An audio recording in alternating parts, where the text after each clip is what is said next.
Okay, so I had someone request for me to make a tutorial on how I made my Mizuki drawing animated, and I will be showing how I did this in Adobe After Effects. So I'm going to just start a new project, new composition. You'll want to unlock your aspect ratio if it's not following a specific aspect. My drawing was 1900 by 2400, I believe. I think that was the right size. So forgive me if I end up rambling or whatever. This isn't scripted, but I'm going to try to keep it as like condensed and easy to follow as possible. So what I started out doing is I began separating my drawing into individual layers and extending the pieces of the drawing I wanted animated.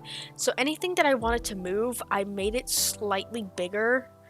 Not bigger, but like I drew more of it than needed to be shown. A lot of this is going to be covered up, but I ended up drawing these parts anyway, just to make sure for that when it becomes animated, if it moves too much, if it moves out of the way of something, it'll show up behind it. Sorry, my computer's a little bit laggy right now, so we're going to just ignore it. Acting out, and hopefully nothing crashes. I do recommend that you have a lot of memory on your computer to run this program. It definitely takes up a lot of space, and it is very helpful to have a good computer. But it can be done pretty much on any computer if you really try hard enough. So, how you want to begin once you've made your composition is to start from the background to the foreground. So anything like lowest to highest layer. So we'll start with the actual background I have for this. The two halos. Then the cape. Mizuki. Actually, that's a lie. The two hair pieces will fall behind. And right here, especially right here, this area will never really be seen. And you can kind of see that it's messier than other parts in terms of the line art. That's because when I put Mizuki on top, a lot of this is covered. But the only reason why I extend this drawing out a little bit further is just in case I want the animation to flow faster, that if there was nothing behind here, you would just see the background poke through. And you don't want any of that. And then the final hair piece on top.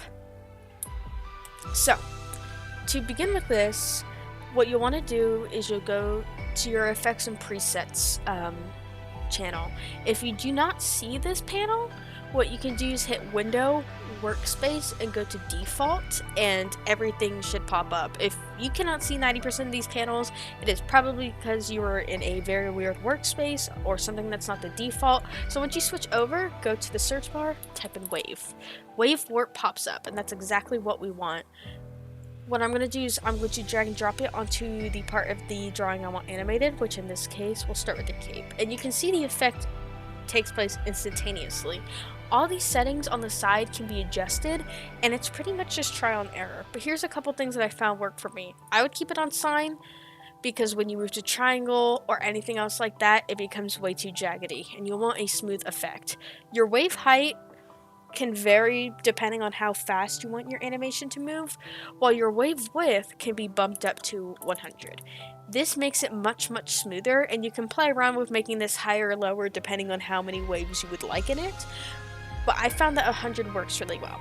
The direction of your animation can also change, so if you would like your wave flowing in the wind in the opposite direction, and the phasing, which is what direction the waves move in, and then your wave speed, it just goes like faster or slower depending on like how many waves you kind of want per second or whatever. So I'm gonna keep mine at 1. At the bottom of this bar, also when you like scrub through the animation, you can kind of see these green things showing up. That shows how much of your animation is actually rendered. In my the best advice I can give for this is let that bar begin to render. If you try to play back your animation without letting this render for a little bit, what's going to happen is your either Adobe After Effects is going to crash or your animation is going to buffer a lot. So I'm going to hit the spacebar now. I should be able to see my animation play. No, instead Adobe's not going to respond for a little bit. This is why I do recommend saving a lot. It's a very finicky program. It is a very big program. So here we go. So you can just play around with as many of those effects as you want. You can change the direction. If you don't like the direction it's going, change it, whatever. If we apply the wave warp to the hair, same thing kind of happens, but instead you can see, like, if I change it to 100 and keep this at 10, you can kind of see here, if I zoom in, that the hair is clipping through, or at least moving so far down that you are able to see it.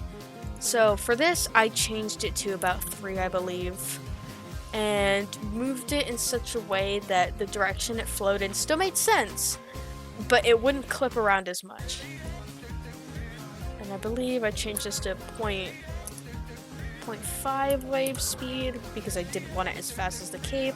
So if we let this render in a little bit, we'll see that this hair moves a lot less and doesn't clip over the ear or anything. As it renders in, there we go. So it's so insignificantly moving over that line that when you zoom all the way out, no one's going to really see it, so it doesn't matter. And for the final part, I will actually show how to make this rotate. If you have any effects that happen like this, you will want to hit this drop down bar, and on transform, hit the drop down bar again.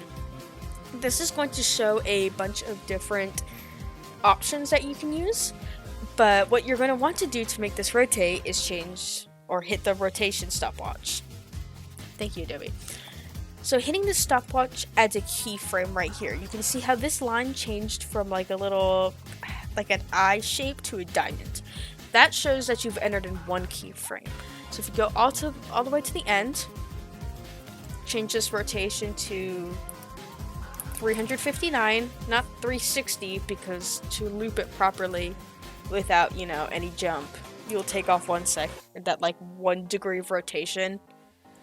But you'll see here in a second, when I script through this, it rotates all the way around. So the reason for that actually is because our anchor point is in the center of the canvas. The anchor point can be seen right here in the middle. To fix that, you're going to want to ignore this transform anchor point right here, because you can mess around with these degrees all day and nothing's really going to change. It's just going to drive you up a wall. So the easiest way to fix this, if we go down to Halo 1, because that's going to be a little bit easier, hit that rotation. To center your anchor point, you're going to want to go to this bar right here. Right now, I have my selection tool selected. If you go over here under animation, the pan behind anchor point tool, which can be accessed with hotkey Y, you'll want to select it. Here you can move your anchor point around. So your anchor point right here, you can drag it up, and you'll want to get it as close to the center as possible.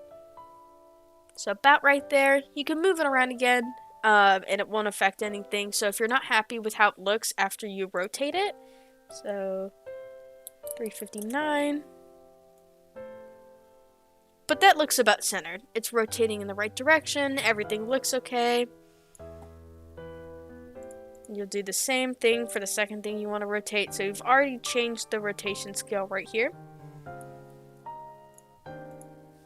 And make sure our Halo 2 is selected. And drag your anchor point up. For mine, I rotated them both in opposite directions because I felt like if I rotated them in the same direction, it would look kind of funny. So negative 359.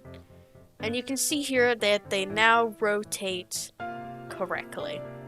You'll see the entire canvas move, but because this anchor point is now in the middle, your animation is going to stay where it is. And that's basically it. Everything becomes trial and error. If you don't like how the animation looks, I would just mess with the effects panel right here, but that's the way I animated it, and I hope this was easy and not difficult to follow. But if you have any questions, feel free to comment, and I will try to respond to it as soon as possible. But yeah, I hope this tutorial is helpful, and I hope you're able to create something cool with it.